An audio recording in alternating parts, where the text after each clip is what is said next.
We're going to be giving as individual prepackaged kits in our high-speed Ziploc to responders in Lebanon. Now, there are a couple different variations of students that I'm going to be having. So one variation is what they're trying to create as a response team. And that's not the same as maybe a random student that just wants to come to class while we're over there. So the response team students are going to get more in-depth, thorough training than some other students will get while I'm there. So the response team is the ones that I intend to give these individual kits to. Now, I'm going to kind of break it down as to thought process a little bit. We're going to cover some of the actual items. You'll notice some similarities though. If you see what's currently on my tray here, you'll notice 3 separate packages of gauze. Well, that's kind of consistent with my preference for my own kit that we just went over. I do have 1 single set of nitrile gloves. I am hoping to receive some donations of nitrile gloves in the next couple days. And my intention is to add a couple more pairs because 1 pair is just not enough. You can count on gloves tearing. That is something I point out in class when I make them put gloves on. And consistently people are going to have gloves tear. Then you're not preventing exposure anymore. Because of cost factors, I had to change some of my preferences. This is a single twin pack of chest seals, a compact set. Reason in this case for the compact set is they are slightly cheaper than the full-size hyphens that we just covered. So if you get a twin pack of the full-size ones, that is a different price than the compact ones. However, for most of their puncture wound needs, that will work. Next up, you'll see 1 tourniquet. And don't worry, I'm going to advise them, you don't let it stay in the plastic. This is just for your all's example. But 1 tourniquet, again, partially because of cost. Of everything sitting on this tray, the tourniquet is the most expensive item. It's also the main item I do not really skimp out on. It's a real cat tourniquet. I've had a couple people ask me recently, well, how do you know the difference? A real cat Gen 7 tourniquet, guys, will say cat on it. If you get a Chinese knockoff, it won't have any branding marks at all. Just food for thought. Next up over here, triangle bandages. These were donated by a local fire and EMS company in my area. I was doing patrol work the other day and it occurred to me, hey, I could probably ask if they have any stuff just sitting around they don't need. They got in touch with several hundred or a couple hundred triangle bandages that I can just give away. So these are useful for a variety of things.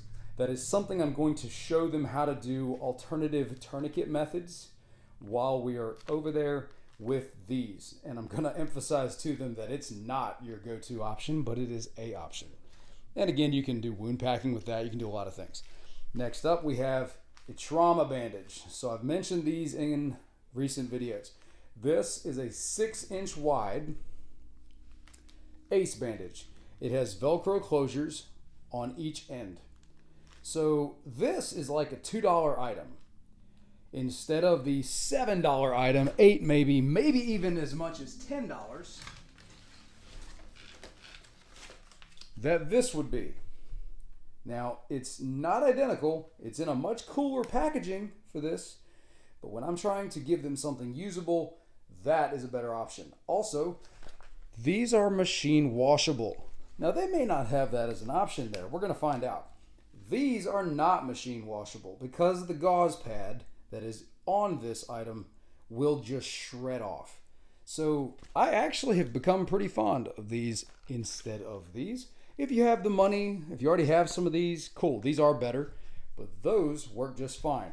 We currently still have ones that I've been using in training that we have put in the machine, washed and dried in the dryer, and then re-rolled. We've got some that have at least 120 applications of these 6-inch bandages. So that's pretty cool. It's just an ACE bandage. Next up, we have a fairly cheap, but it does work, set of shears. And then this one is kind of an exception. This is a decompression needle. I'm not going to be taking enough of these to equip every response student with. These I intend to give more to a specific nurse that I'm going to be linking up with once I'm there. So most people are not going to be immediately capable of using a decompression needle safely. So I'm going to take some. I wanted to lay it out here so I could reference it, but I do not intend to give one of those to every student. Now here's what I'm going to package it like. So we've got our compressed gauze here. It is denser and does different things, but this is a great gauze option as well, made by Medline. I do order these in bulk. This one is sterile if that matters to you. This one is not. Now I'm going to take our gallon bag here and we're going to package all of this. Now I'm going to just do this on the fly. It may or may not look this way when I actually do it for the students, but this doesn't have to be incredibly sophisticated to be functional.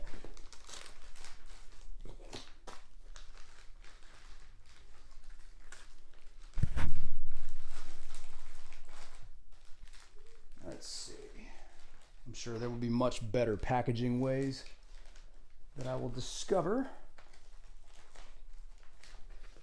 With nitrile gloves, I have a way that I like folding these. So you want to get them out of whatever packaging they're in so they'll start to get some space.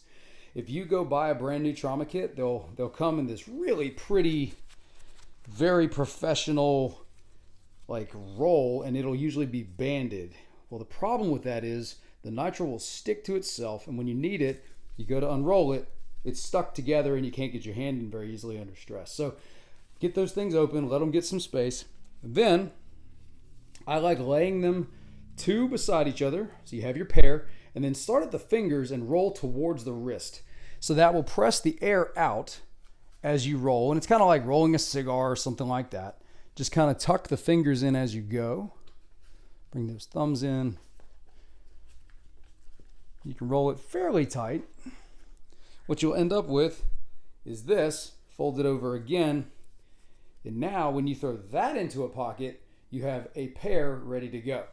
And it's already got more space. I've had wads just like this in my duty pants for at least a week and a half, rolled up and compressed like that. And when I pull them out, after I've already spread them out previously and re-rolled like this, they're fine.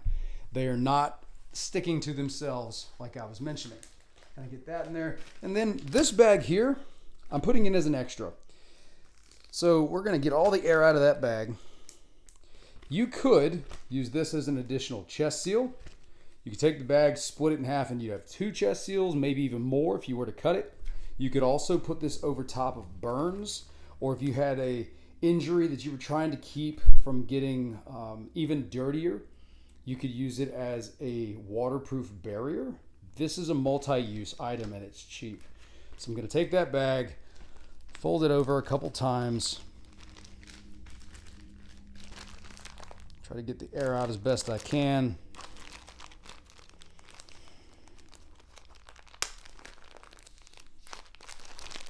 Stand by.